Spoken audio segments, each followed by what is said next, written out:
Noël est connu comme la saison du don. Les gens croyants ou pas vous diront oui, Noël est la saison du don. Le problème, c'est que beaucoup de gens ne savent pas pourquoi c'est la saison du don. Ceux d'entre nous qui connaissent le Seigneur Jésus-Christ connaissent la raison pour laquelle Noël s'appelle la saison du don, et c'est que Dieu a tout donné. Et c'est ce que nous célébrons. Il a donné son Fils unique né d'une vierge. Il a donné tout ce qu'il pouvait donner. Il a donné son tout. Mais l'ironie, c'est que, à l'anniversaire de Jésus, nous offrons des cadeaux aux autres. Nous offrons des cadeaux à beaucoup de gens, sauf à celui dont nous célébrons l'anniversaire. La triste ironie, c'est que la plupart des gens ne comprennent rien au concept de donner. Et ce qui aggrave cette ironie, c'est le fait que partout dans le monde, en cette saison de l'année, les attentes grandissent, et je me permets même de dire que les attentes se déchaînent. Et les attentes non satisfaites sont encore pires. Et quand ces attentes non satisfaites commencent à prendre, elles causent la dépression et la solitude et la douleur. Et la saison de joie finit par devenir, pour certains, une saison de douleur. Je me rappelle l'histoire de 3 fils qui étaient très très prospères matériellement. Ils s'étaient enrichis à tout point de vue et ont décidé d'offrir quelque chose de spécial à leur mère. En fait, ils rivalisaient pour offrir le meilleur cadeau à leur mère. Alors le premier fils a dit aux 2 autres, il a dit « J'ai construit une grande maison pour maman, une énorme maison. » Et le deuxième fils a dit « Eh bien, j'ai envoyé à maman une Mercedes-Benz très luxueuse avec un chauffeur. » Et le troisième fils a dit « Je vous ai surpassé, je vous ai vaincu. » Vous vous rappelez que maman aimait beaucoup lire sa Bible dans le temps et qu'elle ne peut pas la lire maintenant à cause de sa vue qui a baissé et qu'elle rêve du jour où elle pourra reprendre sa lecture. Il a dit « J'ai fait une chose vraiment incroyable pour maman. Je lui ai envoyé un perroquet. » Un quoi? Un perroquet. Un perroquet, oui. Il a fallu 12 ans pour apprendre à ce perroquet à mémoriser la Bible tout entière. Et il a fallu beaucoup de personnes pour l'entraîner. Et maintenant, il a mémorisé toute la Bible. Tout ce que maman a à faire, c'est de mentionner un chapitre et un verset, et le perroquet récitera ce verset demandé. En fait, ça m'a coûté une petite fortune. Et donc, après Noël, la mère a envoyé des lettres de gratitude et de remerciement à ses 3 fils. Elle a dit au premier, « Milton, merci pour cette grande maison. Je ne me sers que d'une seule pièce, mais je suis obligé de nettoyer au complet. » À son deuxième fils, « Gérald, merci pour cette belle Mercedes. Je ne sors pas beaucoup. » Et pour tout couronner, le chauffeur est grossier. Et à son troisième fils, « Mon cher Donald, tu sais exactement ce qu'aime ta maman. Ce poulet était succulent. »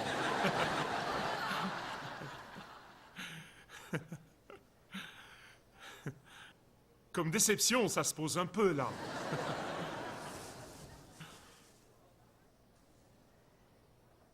Laissez-moi aujourd'hui, par la force du Saint-Esprit, vous prendre de la monotonie, du mercantilisme et du brouhaha de Noël au cœur même de Noël comme l'a voulu Dieu. Je vais faire ça en dissertant sur le texte le mieux connu de la Bible tout entière. Mais à cause de la familiarité du texte, malheureusement, son sens échappe aux gens et ils ne se concentrent pas là-dessus. Vous avez entendu que la familiarité engendre le mépris. Et Mark Twain a ajouté, elle engendre le mépris et les enfants. Mais ce texte familier, je peux vous le dire avec assurance, demande plus de 10 vies pour être compris. Ce texte familier demande plus de 10 vies pour être complètement compris.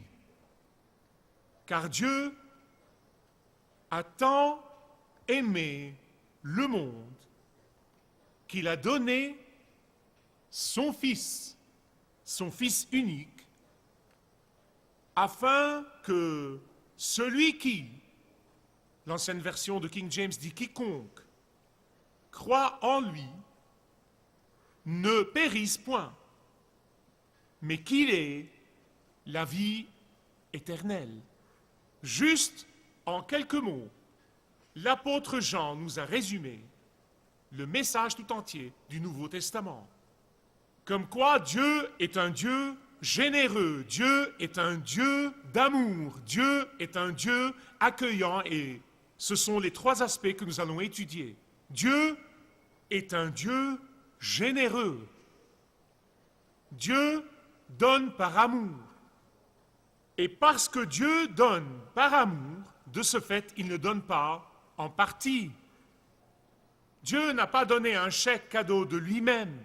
Dieu n'a pas donné un pourcentage de lui-même. Dieu n'a pas donné des miettes de sa table. Dieu n'a pas donné des miettes qui tombent de sa table. Dieu n'a pas donné un cadeau dont personne ne voulait. Dieu n'a pas réoffert des cadeaux dont il avait 2 exemplaires. Dieu n'a pas donné un truc acheté au rabais ou, selon la stratégie du marketing de nos jours, économiser 50%.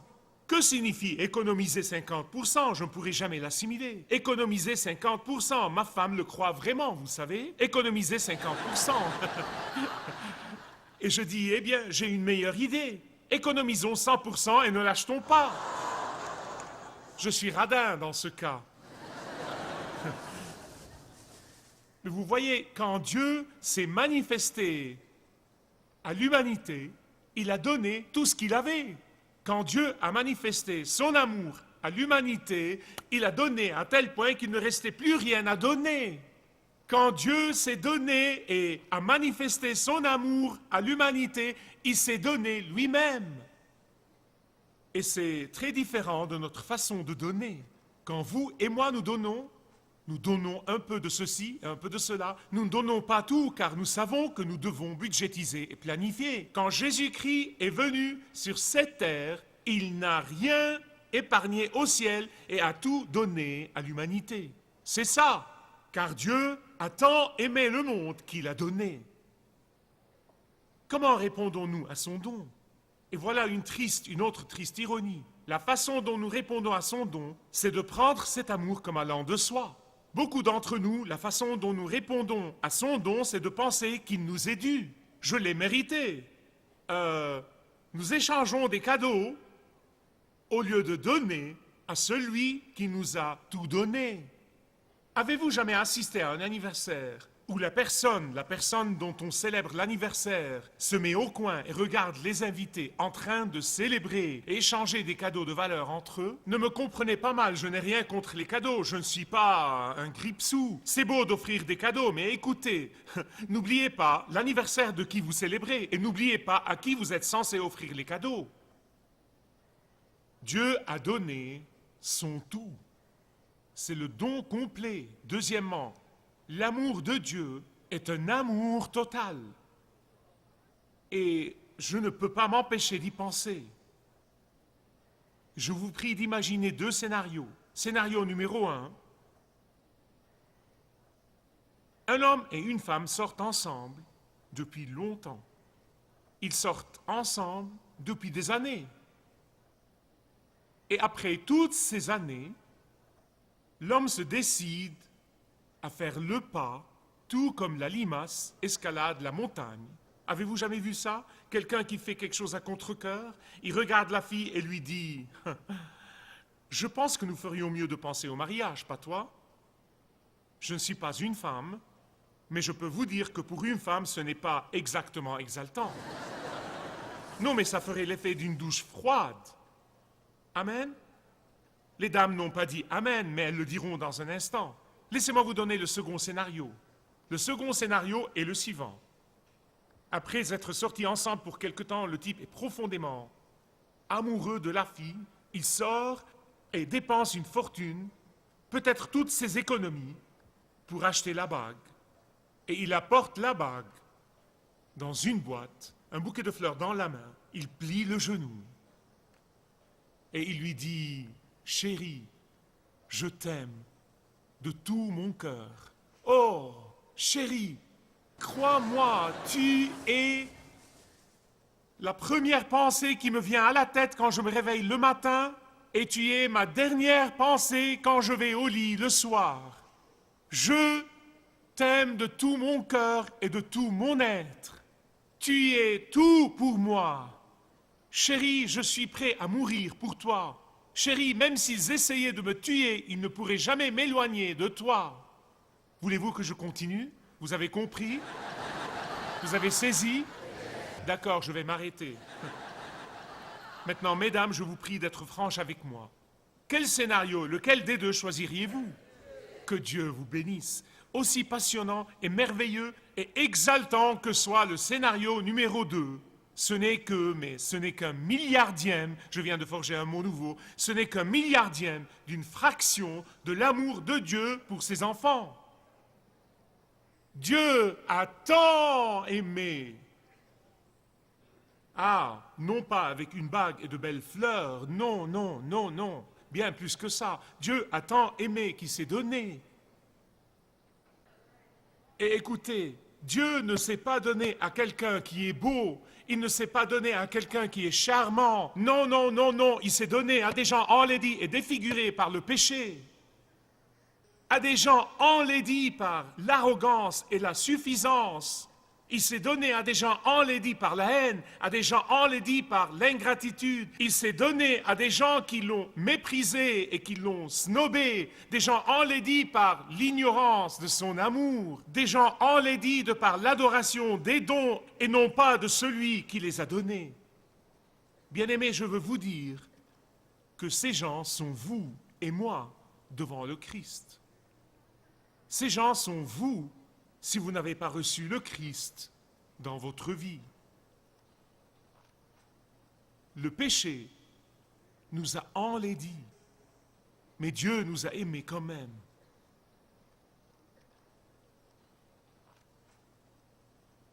La Bible dit que lorsque nous étions encore parfaits, non. Lorsque nous étions encore vertueux, non. Lorsque nous étions encore des pécheurs, le Christ Jésus est mort pour nous. Car Dieu a tant aimé le monde qu'il a donné son Fils unique. Il n'y a rien en nous qui mérite d'être aimé, mais il nous aime quand même. Il n'y a rien d'attachant en nous, mais Dieu nous aime quand même. Il n'y a rien d'attirant en nous, mais il nous aime quand même. Écoutez, il n'y a pas de formule mathématique dans le monde entier, avec tous nos génies mathématiques, il n'y a pas de formule mathématique qui puisse calculer ou mesurer le genre d'amour que Dieu a pour ses enfants. Et c'est pourquoi l'un des plus petits mots dans la langue anglaise a été utilisé pour exprimer cet amour insondable. Tant. Pouvez-vous dire tant? Ce petit mot, tant, veut dire que vous ne pouvez pas l'expliquer, vous ne pouvez pas le décrire, vous ne pouvez même pas le sonder. Dieu aurait pu nous regarder du haut du ciel et nous dire « Je vous aime, messieurs, dames ». Il aurait pu le faire, mais il ne l'a pas fait. N'aimez-vous pas quand ces hommes et ces femmes célèbres et ces vedettes de cinéma, quand ils se tiennent devant leurs fans et disent « Je vous aime », j'ai envie de leur dire « Non, vous ne les aimez pas. Fichez-moi la paix. Vous aimez ce qu'ils font pour vous. Ils achètent vos CD ou vos bandes ou vos films. C'est ce qu'ils aiment en vous. Mais vous voyez, l'amour de Dieu la contraint à faire l'impossible. L'amour de Dieu la contraint à faire l'incompréhensible. L'amour de Dieu la contraint à faire l'impensable. Dieu a tant aimé. Bien-aimé, écoutez avec soin. L'amour ne peut être mesuré que par le degré de sacrifice. L'amour ne peut être mesuré que par le degré de reniement de soi dans lequel cet amour est exprimé. N'importe qui peut dire « je vous aime », n'importe qui peut le dire. Mais comment mesurer cet amour?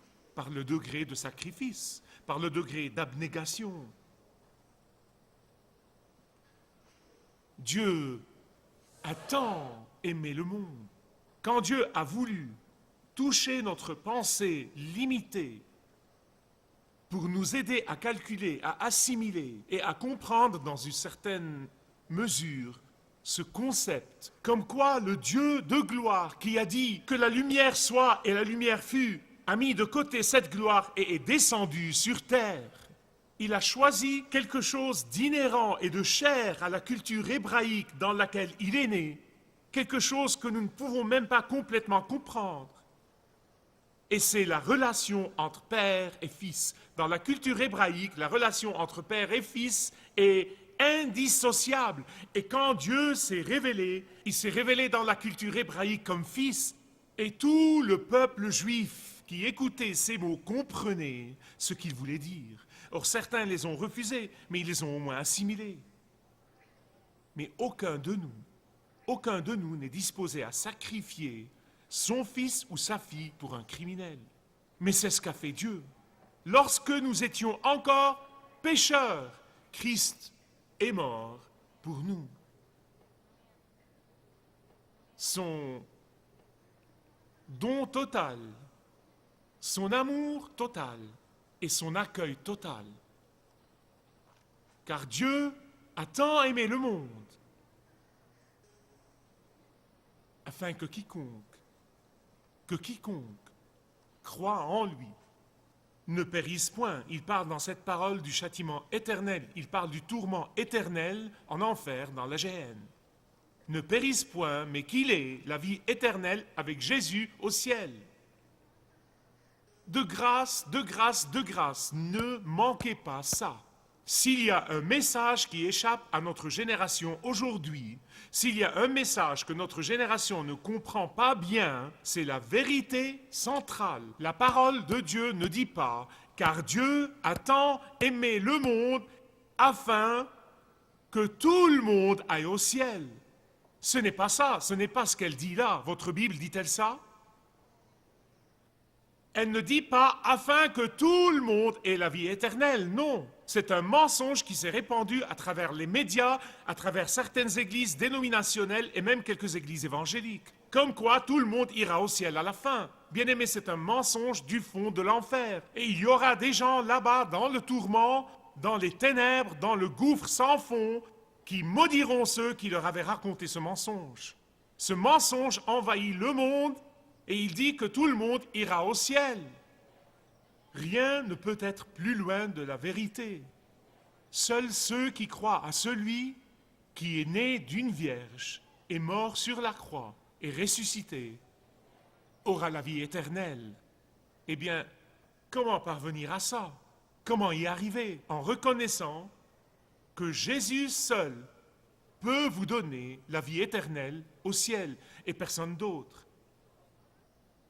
L'amour a amené Jésus-Christ à descendre du ciel et votre soumission à cet amour vous prendra avec lui au ciel. Voilà la vérité centrale de la foi chrétienne. Dieu accueille tous ceux qui viennent à lui. Il les accueille à bras ouverts. Il vous accueille aujourd'hui, il vous accueille aujourd'hui, il accueille tout le monde. Aussi grand ou petit que soit votre péché ou votre rébellion. Êtes-vous parmi ces quiconques? Si vous ne l'êtes pas, vous pouvez l'être aujourd'hui. Vraiment. Qu'est-ce que vous croyez de lui? Croyez-vous qu'il a juste existé? Croyez-vous qu'il est juste le Fils de Dieu? Non. Satan croit et frissonne aussi. Mais en reconnaissant que le péché dans lequel vous êtes né et le péché que vous avez pratiqué vous tiendront éloignés du ciel, à moins de venir à lui et de lui permettre de vous pardonner vos péchés. En fait, c'est ça les bonnes nouvelles de Noël. C'est ça le vrai Noël. Ce n'est pas une affaire de fêtes et de cadeaux et de courses. Le fait que Dieu soit venu du ciel pour payer le prix ou le salaire du péché que chacun de nous aurait dû payer. Et quand vous venez à lui, vous devenez parmi ces quiconques et vous recevez la vie éternelle. Non pas peut-être, non pas possiblement, non pas potentiellement, vous la recevez. Je veux vous dire une chose comme je clôture. J'ai lu il y a des années une histoire qui m'a aidé à comprendre et à assimiler tout ce message qui est offert à chacun de vous aujourd'hui. C'est une histoire sur le président Andrew Jackson. Le président Andrew Jackson a accordé un pardon à un homme qui était condamné à mort. Mais le condamné a refusé. Et ceci a jeté le gouvernement dans le désarroi. En fait, les autorités de la prison et le ministre de la Justice des États-Unis et les avocats ont essayé de parler à cet homme, ils ont essayé de le persuader d'accepter le pardon du président Andrew Jackson, mais il a refusé. Ils ont essayé de lui expliquer que sa vie sera épargnée, que sa vie sera sauvée, mais aussi qu'il insulterait le président des États-Unis s'il refusait ce pardon. Et l'homme a continué à refuser. Finalement, le ministre de la Justice consulte la Cour suprême des États-Unis en ce qui concerne son autorité légale pour forcer l'homme à accepter le pardon. Et la Cour suprême a statué que le pardon n'est que, et je cite, le pardon n'est qu'une déclaration imprimée jusqu'à ce que l'accepte le condamné. Fin de citation. Si le condamné refuse le pardon, il sera condamné à mort. Et mes amis bien-aimés, laissez-moi vous dire une chose. Dieu est un Dieu accueillant. Il vous accueillera. Mais seulement quand vous acceptez son pardon, seulement quand vous acceptez sa volonté de vous pardonner. Vous n'aurez le salut et la vie éternelle que quand vous êtes prêt à accepter son invitation. Car Dieu a tant aimé le monde qu'il a donné son Fils unique afin que quiconque. Si vous désirez connaître Dieu d'une manière personnelle, demandez le livret « Retrouvez la joie que vous avez toujours désirée » et vous pourrez découvrir l'amour de Dieu pour vous et apprendre comment expérimenter son pardon.